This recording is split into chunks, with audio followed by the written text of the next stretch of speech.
The track acclimatization program available in free practice sessions allows you to learn the track whilst earning resource points for the development of your car. On-track markers show the key points through each corner, and the more of these you're able to consistently drive through at an appropriate speed, the higher your score and the more resource points you'll be rewarded with. Try and chain together multiple successful corners for a consistency boost to your score.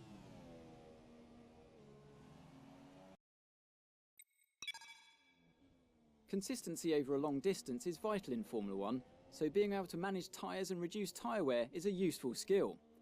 The tyre management program available in free practice sessions will help you learn tyre management while earning resource points for development of your car.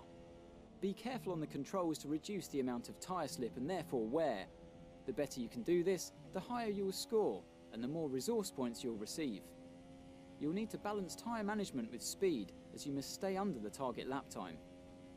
When the on-screen bar moves towards the red end, that means that you're wearing your tyres more than expected at this part of the lap. When it moves towards the purple, you're wearing them less. Stay in the green or purple for a successful test.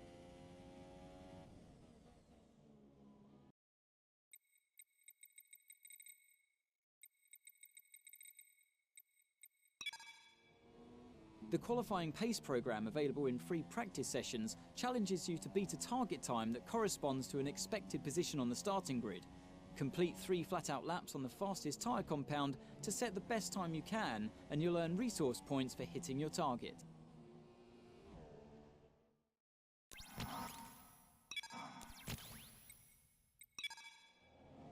The drag reduction system, or DRS, opens a flap on the rear wing to reduce drag and improve the straight line speed of the car. Drivers are able to use this system in specific DRS zones as long as the circuit is dry.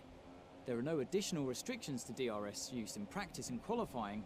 However, in a race, the system can only be used when the driver is 1 second or less behind another. Watch the bar at the bottom of your multifunction display as you approach the DRS zone to see your distance to the activation point, and activate it by pressing the DRS button when the prompt appears.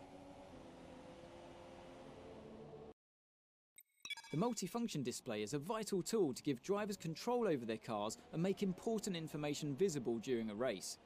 It's possible to cycle through the screens on the MFD to access the settings such as brake bias or the tyres to be fitted at the next pit stop, as well as car condition, component temperatures and race strategy information. When speaking to your engineer through the radio, the MFD is also the place where you'll be able to view and select your available commands.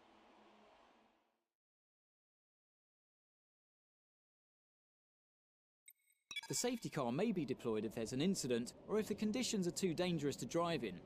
Once the safety car is out on track, there's no overtaking permitted, and you must keep your lap time above a minimum in order to safely form a queue behind it.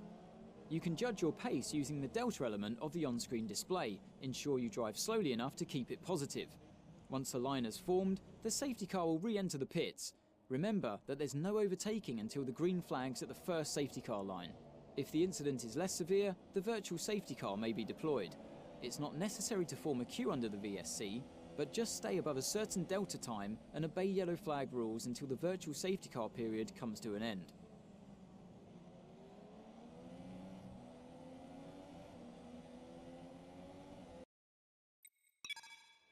There's a huge amount of time to be won and lost in the pits, but ensure that you don't get too greedy as you approach the pit lane speed limit line. On the approach, you'll see a notification of the pit lane speed limit and your distance to the limit line. If you cross this threshold too fast, you'll be given a speeding penalty, so be careful. There are valuable tenths to be won by getting it right though, so leave your braking as late as you dare. At the pit exit, it's important not to cross onto the racetrack before reaching the end of the white pit exit line.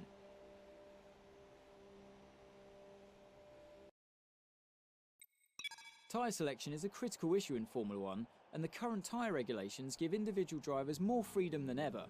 Pirelli allow 13 sets of dry tyres and 7 sets of wet tyres for a full race weekend, so you need to be careful to make your allocation last the distance.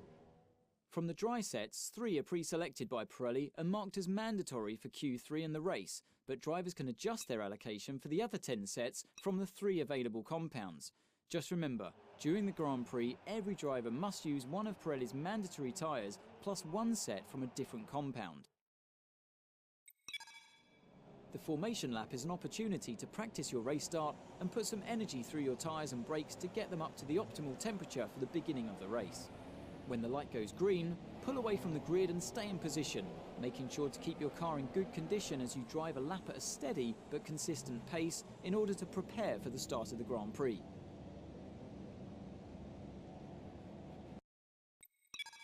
Races aren't won from the start line, but they can be lost, so getting a good start can make an important difference to your Grand Prix. As the lights come on, engage the clutch by holding the gear up button, then feed in the throttle to build up the revs. When the lights go out, release the clutch and it's away we go. But be careful not to release the clutch too early, or you may end up jumping the start. If your RPM is too low when you drop the clutch, your car may go into anti-stall. Don't panic if this happens, keep a cool head, clutch in, build up the RPM and then release the clutch, just like the start procedure, to get underway again. In the unforgiving world of Formula One, free practice sessions are a vital part of any Grand Prix weekend. During your F1 career, you'll be able to utilise these sessions to complete practice programmes which will help you learn the track and earn you points that can be invested in developing your car. You'll also be able to adjust your car setup over the course of these sessions to try and find those extra fractions of a second. In today's era of hybrid engine technology, Formula One employs a strict maximum limit on the fuel load. In order to run as light as possible, teams will tend to underfuel their cars, but this means drivers need to save fuel during the race.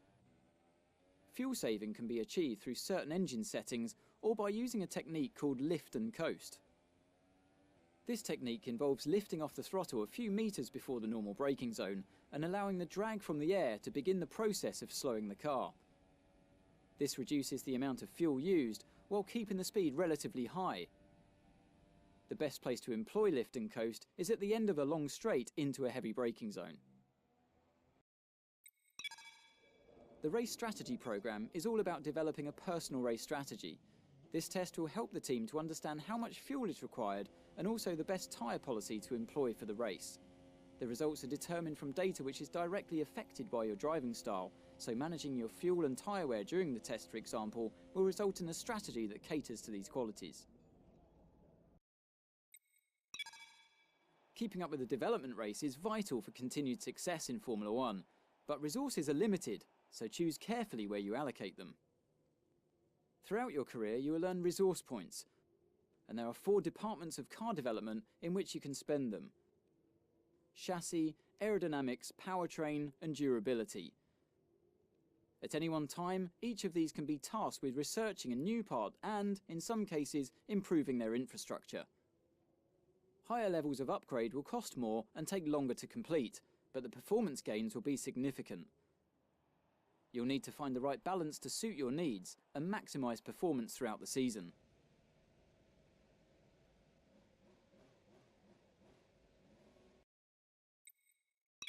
Over the course of the Formula One season, each driver is limited to a total of 4 power units and 4 gearboxes, with penalties issued for going over that limit. Each component wears with use, which causes performance degradation over time. Drivers will have to monitor the wear levels of each relevant component and choose when to swap them out for fresh units, in order to find the best balance between performance and reliability.